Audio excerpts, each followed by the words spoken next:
എറണാകുളം കിഴക്കമ്പലത്ത് പ്രകൃതി ഭംഗിയാൽ നിറഞ്ഞ eco tourism പദ്ധതി ഇന്ന് കാട് കയറി കിടക്കുകയാണ്. പൊളിഞ്ഞ നടപ്പാതകളും മാലിന്യങ്ങളും നിറഞ്ഞതായി ഈ പദ്ധതി മാറി. അധികൃതരുടെ ഭാഗത്തു നിന്നുള്ള ഇടപെടൽ വേണമെന്നാണ് നാട്ടുകാരും ഉന്നയിക്കുന്നത്. ഇതാണ് കടമ്പ്രയാർ എക്കോ ടൂറിസം പദ്ധതിയുടെ ഭാഗമായി നിർമ്മിച്ച നടപ്പാത. ഇന്ന് വളരെ പ്രതീക്ഷയോടെ തുടങ്ങിയ ഈ പദ്ധതി കാടുകയറി കിടക്കുന്നു. രാത്രിയാകുമ്പോൾ സാമൂഹ്യ വിരുദ്ധരുടെ കടന്നുകയറ്റവും പരസ്യമായ മദ്യപാനവും ലഹരി ഉപയോഗവും കൂടിയതോടെ സഞ്ചാരികളും ഇവിടെ എത്താൻ മടിക്കുന്നു. കാടുകയറി നടപ്പാതകളും കാണാനില്ല. നടപ്പാത നിർമ്മിക്കാനായി കൊണ്ടുവച്ച സിമന്റ് കട്ടകളും അവിടെ തന്നെ. സാമൂഹ്യ വിരുദ്ധരുടെ ഒരു താവളമായിട്ട് മാറിയേക്കാണ്.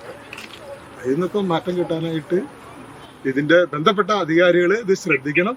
ഇത് നല്ല രീതിയിൽ കൊണ്ടു നടക്കണമെന്നുള്ള ഒരു ആഗ്രഹമാണ് നാട്ടുകാരായ ഞങ്ങൾക്ക് എല്ലാവർക്കും. ബോട്ടിംഗ് ഉൾപ്പെടെയുള്ള വികസനം വരുമെന്ന പ്രഖ്യാപനവും നടപ്പിലായിട്ടില്ല.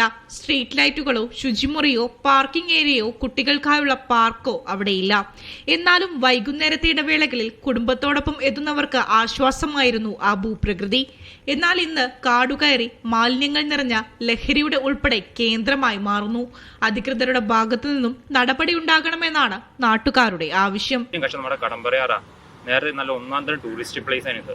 പക്ഷെ ഇപ്പൊ കാടും എല്ലാം പിടിച്ച്, ഫോർ എക്സാമ്പിൾ പറയുകയാണെങ്കിൽ ഈ സൈഡിൽ കൂടെ നോക്കിയാൽ നിങ്ങൾക്ക് കാണാൻ പറ്റും ഏത് പ്ലാസ്റ്റിക് വേസ്റ്റ്, പ്ലാസ്റ്റിക് കവർ എല്ലാം സാധനം. പ്ലാസ്റ്റിക് കുപ്പി വരക്കാൻ വേണ്ടി ആൾക്കാരും മഞ്ഞല്ലേ. ഇപ്പൊ അവര് പോലും ഈ അടുത്തേക്ക് വരില്ല എന്ന് വേണ്ടി പറയാം. കാരണം അത്രയും ദയനീയമായി കിടക്കണേ. ഇതാണ് കടമ്പ്രയാർ എക്കോ ടൂറിസം പദ്ധതിയുടെ ഇന്നത്തെ അവസ്ഥ. നന്നായി പരിപാലിച്ചുകൊണ്ട് മുന്നോട്ടു പോകണം എന്നുള്ളതാണ് നാട്ടുകാരുടെ അടക്കം ആവശ്യം. ക്യാമറമാൻ ആന്റണിക്കൊപ്പം ആര്യ വിനോദ്, മീഡിയ 1, കൊച്ചി.